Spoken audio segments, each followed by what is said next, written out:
Control అనేది ఉండదు sir. మేము అందరం మేజర్స్ అసలు మమ్మల్ని ఎట్లా కొడతారు, సొసైటీలో అసలు కొట్టే రూలే లేదు అసలు. 5th క్లాస్ నుంచే కొట్టారు. మేము డిగ్రీ స్టూడెంట్ సార్, ఆల్రెడీ మాకు ఆ స్టేజ్ అయిపోయింది. మేము అందరం మేజర్స్, అందరికి ఓట్ అవుతుంది. అట్లా ఎట్లా కొడతారు సార్. ఇంకోటి మళ్ళీ మా పేరెంట్స్ రెస్పెక్ట్ అనేది అసలు ఇయ్యదు.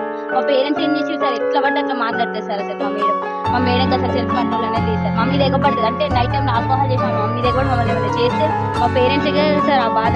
మా పేరెంట్స్ తో కూడా కరెక్ట్ గా మాట్లాడతారు సార్. అసలు మాకు కరెక్ట్ గా కమ్యూనికేషన్ అనేది ఉంటుంది సార్. ఏసీటీ మేడం ఆమెకు బాగా సపోర్ట్ సార్. మేము నైట్ పట్టుకున్నాం, అందుకని ఇంత దాకా రావాల్సి వచ్చింది సార్.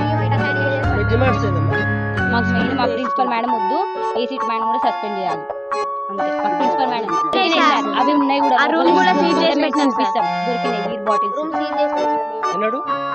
సార్ నిన్న నైట్ పడుకోలేదు సార్. ఏం జరుగుతుందో చాలా భయం పడుకోలేదు. ఎవరి క్యాంప్ ముందు ఒక్కరు కూడా పడుకోలేదు. అందరం భయపడుతున్నాం సార్. నెక్స్ట్ ఏం జరుగుతుందో వాళ్ళ కొడుకు వచ్చి ఇక్కడ ఉన్నాడు సార్.